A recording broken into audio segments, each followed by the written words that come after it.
Bon matin à tous les gens. Donc oui, vous l'avez vu dans le titre, week-end procrastination. Donc oui, en fait ça veut dire que je n'ai rien fait du week-end. Et quand je dis je n'ai rien fait du week-end, c'est que je n'ai rien fait à part jouer. Donc entre vendredi 16h et hier soir, on va dire les 22h30 parce que j'étais sage, je me suis enfilé 31 heures de jeu. Voilà, si tu comptes vite fait, ça fait beaucoup. Genre beaucoup. Et du coup oui, je n'ai pas bossé une seule seconde de tout le week-end et j'ai examen vendredi. Voilà, donc je suis peu exemplaire, je suis d'accord. Voilà, s'il y en a de la section maths qui me regardent, qui se disent chais, vous avez raison. Donc maintenant, oui, il faut que je me mette sérieusement au travail, donc il faut que je reprenne. Voilà, aujourd'hui c'était cool, donc ça m'a bien donné envie de travailler quand même. Ce matin, du coup, on a avancé sur les intégrales. Bon, on a montré deux trois théorèmes un peu sympas sur les intégrales d'une limite de suite de fonction, par exemple, sur est-ce qu'on peut intervertir les limites d'une suite de fonctions et la dérivée. Voilà, deux trois petits trucs utiles. Et surtout, on a démontré, ouais, je dis entre parenthèses, on a démontré du coup un théorème qui s'appelle le théorème de Cantor, donc qui est en gros sur les différentes tailles d'infini. Donc pour ceux qui ne savent pas de quoi il s'agit, en fait il se trouve qu'en mathématiques, il y a une notion qu'on appelle la notion de cardinalité d'un ensemble, qui est en gros la généralisation de ce que communément on peut appeler la taille d'un ensemble, c'est-à-dire le nombre d'éléments qu'il y a dedans. Et la cardinalité se définit via des bijections.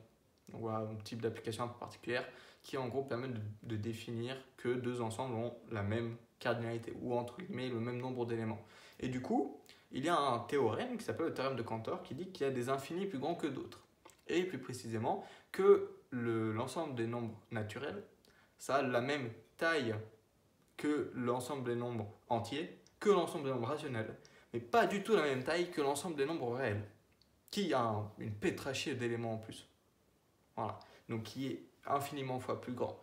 Et du coup, cette démonstration, c'est Georg Friedrich Cantor qui l'a faite. Et du coup, c'était vraiment voilà, une démonstration très, comment dire, dévastatrice à l'époque, parce que jusqu'à la personne se souciait vraiment de la taille des ensembles. Mais du coup, il a amené cet argument qui en fait a détruit à peu près tout le travail rigoureux qu'avaient essayé de faire les mathématiciens avant lui. Et du coup, ils ont dû tout reconstruire à peu près. Et voilà, du coup, ça a permis, comme beaucoup d'autres découvertes, de faire avancer la science. Et de faire avancer la science d'un grand bond vers l'avant.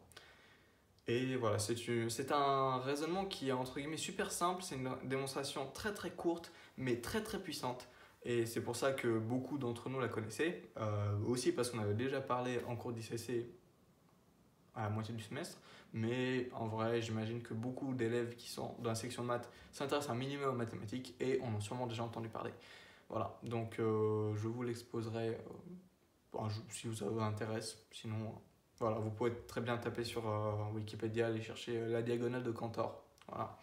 Et voilà, du coup, ça peut être votre devoir pour ce soir.